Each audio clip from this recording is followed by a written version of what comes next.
తాను ఎమ్మెల్యేగా బాధ్యతలు స్వీకరించిన ఏడాది కాలంలో అనేక అభివృద్ధి సంక్షేమ కార్యక్రమాలు నిర్వహించడంతో పాటు అనేక సామాజిక సేవా కార్యక్రమాలు చేసినట్లు కాకినాడ రూరల్ ఎమ్మెల్యే పంత వెంకటేశ్వరరావు నానాజీ తెలిపారు. కాకినాడ జీ కన్వెన్షన్ హాల్లో ఏర్పాటు చేసిన ప్రథమ వార్షికోత్సవ వేడుకను పురస్కరించుకుని భారీ ఎత్తున రక్తదానం కార్యక్రమాన్ని నిర్వహించారు. పంత నానాజీ అనే నేను అని సంవత్సర కాలం గడిచిందని, ఈ సంవత్సర కాలంలో నియోజకవర్గంలో ముఖ్యమంత్రి చంద్రబాబు నాయుడు, ఉప ముఖ్యమంత్రి పవన్ కళ్యాణ్, విద్యాశాఖ మంత్రి నారా లోకేష్ బాబు మరియు మంత్రి నాదెండ్ల మనోహర్ల ఆదేశాలతో నియోజకవర్గాన్ని ఎంతో అభివృద్ధి చేశానని, ఈ సంవత్సర కాలంలో ప్రజలకు కావాల్సిన మౌలిక సదుపాయాలు కల్పించేందుకు కృషి చేయడం నా అదృష్టంగా భావిస్తున్నానని కాకినాడ రూరల్ నియోజకవర్గ ఎమ్మెల్యే పంత నానాజీ తెలిపారు. కాకినాడ జీ కన్వెన్షన్ హాల్లో ప్రమాణ స్వీకారం చేసే సంవత్సర కాలం సందర్భంగా మెగా బ్లడ్ క్యాంపును ఆయన ప్రారంభించారు. ఈ సందర్భంగా ఎమ్మెల్యే నానాజీ మాట్లాడుతూ ప్రజలకు మౌలిక సదుపాయాల కల్పన, నియోజకవర్గ అభివృద్ధి దిశగా పనిచేశానని, నాకెల్లవేళలా వెన్నుదనుగా జన సైనికులు ఉన్నారని వారికి ప్రత్యేక ధన్యవాదాలన్నారు. పవన్ కళ్యాణ్, చంద్రబాబు ఆశీస్సులతో రాబోయే 4 సంవత్సరాలు నియోజకవర్గాన్ని మరింతగా అన్ని విధాలా అభివృద్ధి చేస్తానన్నారు. అదేవిధంగా మౌలిక సదుపాయాలు కల్పించడంలో నా మార్కు ఉంటుందని తెలిపారు. ముందుగా మాజీ మంత్రి చిక్కాల రామచంద్రరావు, టీడీపీ నాయకులు నలుగుర్తి వెంకటేశ్వరరావు, బీవై దాసు, కటకంశెట్టి బాబీ, జనసేన నాయకులు కడలి ఈశ్వరి, డాక్టర్ బండా సూర్యరావు, బీజేపీ నాయకులు రంబాల వెంకటేశ్వరరావు, లీలా తదితరులు మాట్లాడుతూ రాజకీయాల్లో విశేష అనుభవం ఉన్న పంత నానాజీ ఎమ్మెల్యేగా సంవత్సర కాలంలో నియోజకవర్గాన్ని ఎంతో అభివృద్ధి చేశారని, ప్రజలకు ఏ సమస్య వచ్చినా వెన్నంటే ఉండి సమస్యను తక్షణమే పరిష్కరించే దిశగా పరిపాలన సాగించడం మన నియోజకవర్గం చేసుకున్న అదృష్టమని తెలిపారు. అలాగే నియోజకవర్గం కార్యకర్తలు 2 కళ్ళులా ముందుకు వెళ్లటం, వారి బాగోద్లు చూడటం జరుగుతుందని, ఎమ్మెల్యే నానాజీ నియోజకవర్గ ప్రజలను, కార్యకర్తలను ఎంతో బాగా చూసుకుంటూ ముందుకు వెళ్తున్నారని తెలిపారు. అనంతరం గజమాలతో అభిమానులు ఎమ్మెల్యే నానాజీని ఘనంగా సత్కరించడం జరిగింది. కార్యక్రమంలో యువ నాయకుడు పంతం సందీప్, ఎంపీపీ అనంతలక్ష్మి, త్రిమూర్తులు, జనసేన నాయకులు మాదారపు తాతాజీ, పుల్లా శ్రీరాములు, పాండ్రంకి రాజు, తాటికాయల వీరబాబు, సిరంగి శ్రీనివాస్, కరెడ్ల గోవిందు, బండారు మురళి, ఆకుల వెంకటరమణ, నియోజకవర్గ జనసేన నాయకులు, జన సైనికులు, కూటమి నాయకులు, ప్రభుత్వ అధికారులు, అభిమానులు తదితరులు పాల్గొన్నారు. 23,000 కిలోమీటర్లు 20,000 కిలోమీటర్ల వరకు కూడా రోడ్లు రిపేర్ చేశారు అన్నీ కూడా రాష్ట్రవ్యాప్తంగా. అలాగే మనకి 7,000 కిలోమీటర్ల రోడ్డు మొత్తం వేశారు. అలాగే పంచాయతీ రాజులో మన పవన్ కళ్యాణ్ ద్వారాగా కూడా చాలా అన్ని గ్రామాల్లో కూడా ప్రమాదమే 900 కోట్ల రూపాయలతో రోడ్డు వేయడం జరుగుతూ ఉంది. ఇలాంటి ఒకటిగా చెప్పుకుంటూ పోతే అన్ని వర్గాల వరకు న్యాయం చేయాలన్న భావంతో SC corporation, BC corporation, ST corporation, minority corporation అన్నీ కూడా ప్లానింగ్ తీసి పాడేసారు. కొత్తగా కూడా అన్నిటికీ కూడా ప్లానింగ్ మనకి డబ్బులు ఇచ్చి వాళ్ళు చేస్తున్నారు. వారికి లోన్లు కూడా ఇస్తున్నారు, ప్లానింగ్ గ్రాంట్లు కూడా ఇస్తున్నారు, అన్ని రకాలు చేస్తున్నారు.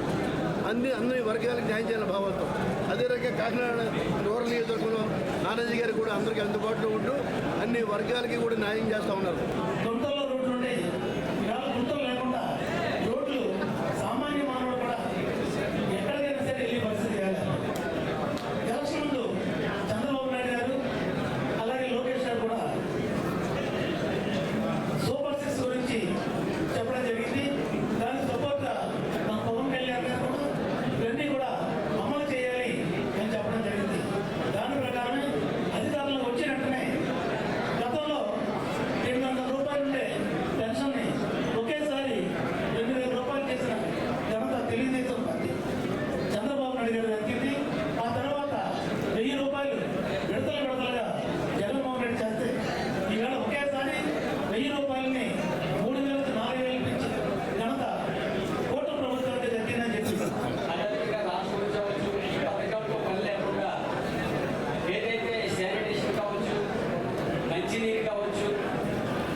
కాదు, ఆయన ఇచ్చిన వాగ్దానం ప్రకారం ఈ కార్యక్రమాలన్నీ కొనసాగిస్తూ సుమారుగా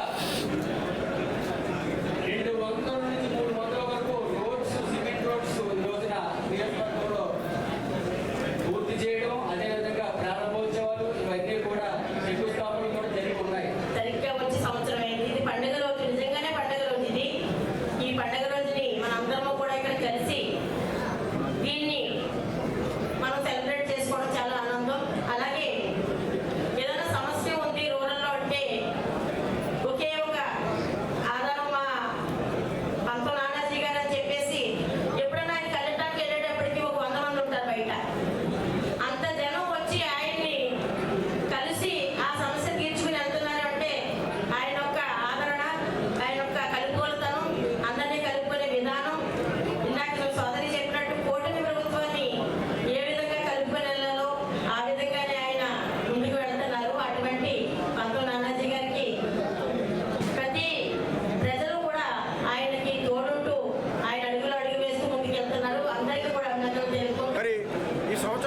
నానాజీ గారు చేసిందేంటి, పవన్ కళ్యాణ్ గారు చేసిందేంటి, చంద్రబాబు నాయుడు గారు చేసిందేంటి, నారా లోకేష్ గారు చేసిందేంటి, పైన ఉన్నటువంటి మోడీ గారు చేసిందేంటి మనందరికీ తెలియపరచడానికి ఈ కార్యక్రమాన్ని ఏర్పాటు చేయడం జరిగింది.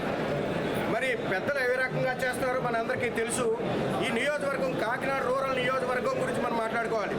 ముఖ్యంగా ఈ కాకినాడ రూరల్ నియోజకవర్గం కూటమి తరపున పంత నానాజీ గారు పోటీ చేసి అత్యధిక మెజార్టీతో 72,000 పైచిలుకు ఓట్లతో గెలవడం జరిగింది. గెలిచిన తర్వాత ఇది భిన్న ప్రదేశాలు ఉన్నటువంటి నియోజకవర్గం. ఒకవైపు రైతులు ఉండే వ్యవసాయ ఆధారితంగా ఉండే మండలం ఉంది, ఒకవైపున నగరీకరణ పారిశ్రామికరణ జరుగుతున్న వైపు ఉంది. ఈ రెండింటినీ సమతుల్యం చేసి ఈ సంవత్సరంలో అత్యధికంగా పనులు చేసి పెట్టినటువంటి ఏకైక వ్యక్తి మన పంత నానాజీ గారు. సంవత్సరం కాలం గడిచింది.